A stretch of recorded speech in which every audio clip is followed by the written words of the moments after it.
Hai, Assalamualaikum warahmatullahi wabarakatuh. Perkenalkan, nama saya Oni Olivia dengan NIM 220800.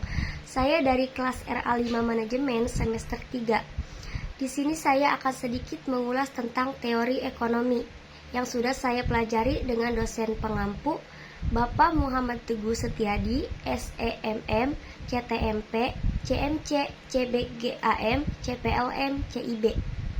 Tujuan saya membuat video ini untuk memenuhi tugas ujian semester. Langsung saja ke materi yang pertama, yaitu ilmu ekonomi dan ruang lingkupnya.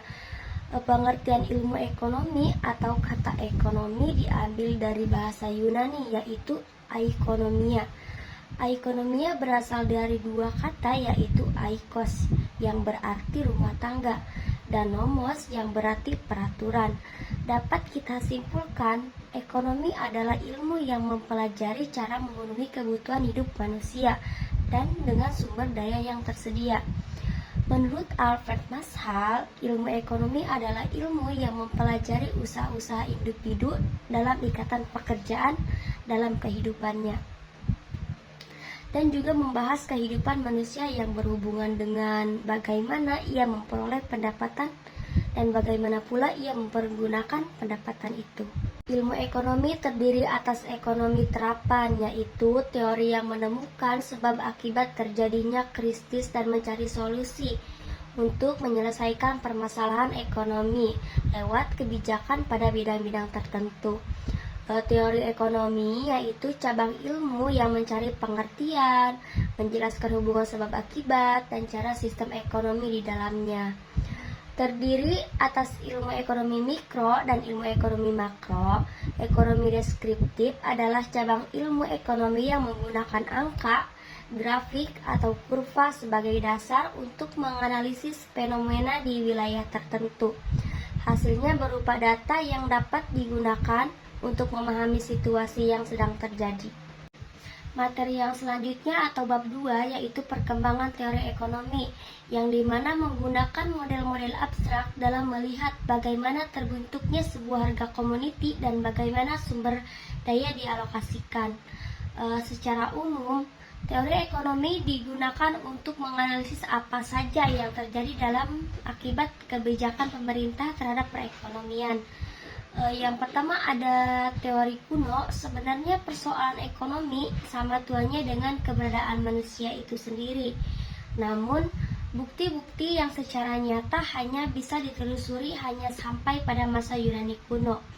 Pada zaman ini terdapat beberapa tokoh yang ikut berperan dalam pemikiran ekonomi seperti Plato, Aristoteles, dan juga Xenophon.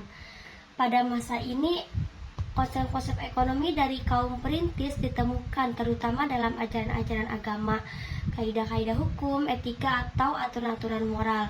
Contoh ajarannya mengingatkan bahwa cinta uang adalah akar dari segala permasalahan, atau misalnya contoh lain dalam Akibat Hammurabi dari Babilonia tahun 1700 SM. Yang selanjutnya ada teori klasik. Teori ekonomi klasik adalah sebuah teori ekonomi yang berasal dari era pasca revolusi industri.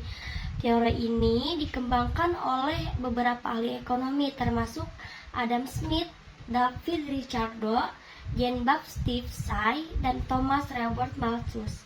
Teori ini menekankan bahwa perekonomian pasar dapat mencapai keseimbangan alami yang efisien tanpa investasi pemerintah, dan bahwa pasar ini akan menyebabkan produksi optimal, pengeluaran yang efisien, dan tingkat harga yang optimal. Yang selanjutnya yaitu teori neoklasik. Aliran neoklasik akan memutuskan teorinya pada 3 faktor yang berpengaruh pada pertumbuhan ekonomi, yaitu modal, tenaga kerja, dan juga perkembangan teknologi. Teori yang satu ini meyakini bahwa peningkatan jumlah tenaga kerja bisa meningkatkan pendapatan per kapita, akan tetapi tanpa adanya teknologi modern yang berkembang, peningkatan tersebut tidak akan bisa memberikan hasil positif terhadap pertumbuhan ekonomi secara nasional.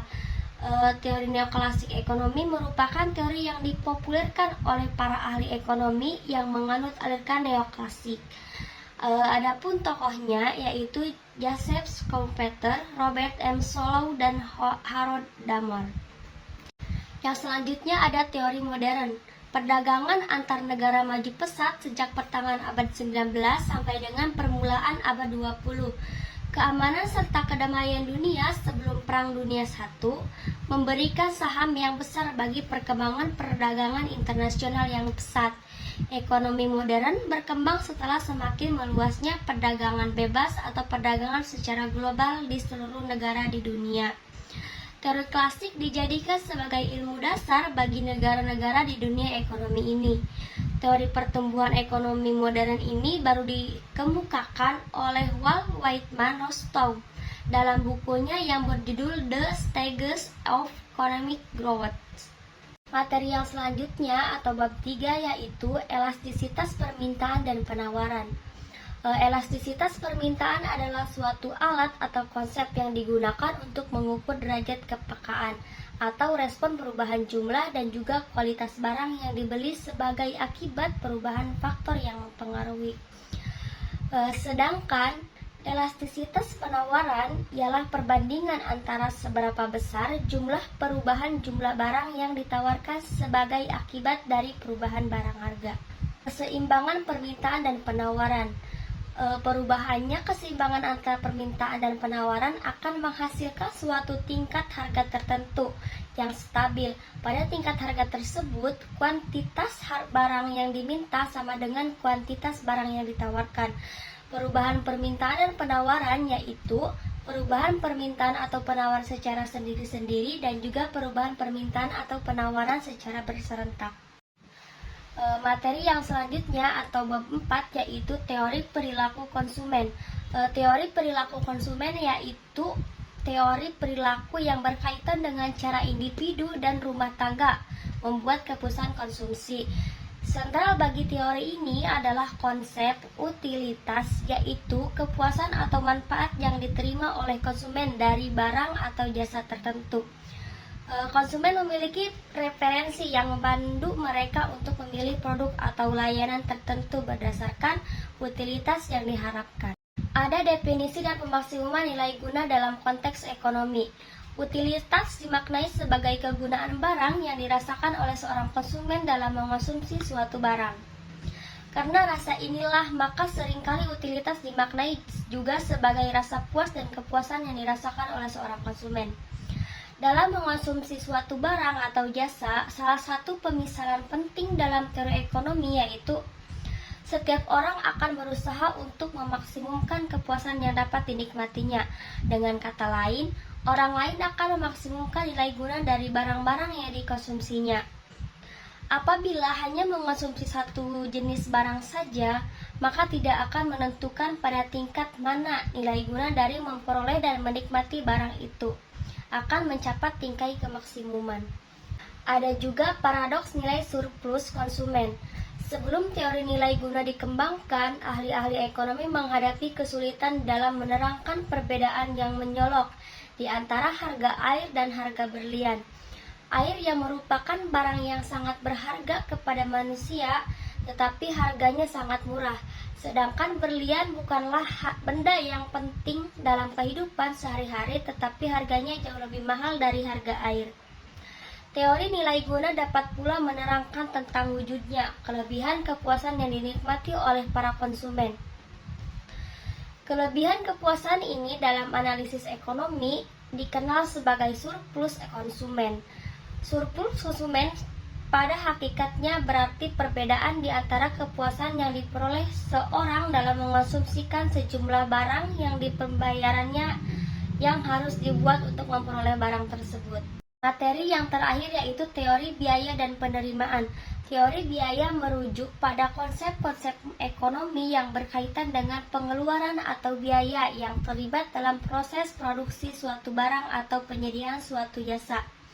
Sedangkan teori penerimaan merujuk pada jumlah uang atau nilai yang diterima oleh suatu entitas dari penjualan barang atau jasa. Jenis-jenis biaya produksi ada dua jenis, yaitu biaya produksi jangka pendek, di mana ada biaya total, biaya tetap, biaya variabel, biaya rata-rata, dan juga biaya marginal. Dan ada juga produksi jangka panjang, di mana ada biaya total, biaya variabel, biaya rata-rata, dan juga biaya marginal. Dan ada teori penerimaan, yaitu faktor kunci dalam menilai kesehatan finansial suatu entitas dan menentukan keberhasilan operasionalnya. Pengukuran penerimaan melibatkan penjumlahan pendapatan dari seluruh sumber untuk mencapai total pendapatan entitas dalam suatu periode waktu tertentu. Pemahaman yang baik tentang sumber-sumber penerimaan dan strategi untuk meningkatnya merupakan aspek penting dalam manajemen keuangan dan perencanaan bisnis. Teori penerimaan yaitu ada beberapa jenis, yaitu ada teori penerimaan konsumen di mana ada teori nilai guna, teori utilitas, teori kurva indiferen, dan yang terakhir ada teori penerimaan produsen di mana ada teori penerimaan total, teori penerimaan marginal, dan ada teori biayaan marginal. Mungkin itu yang dapat saya sampaikan. Wassalamualaikum warahmatullahi wabarakatuh. See you.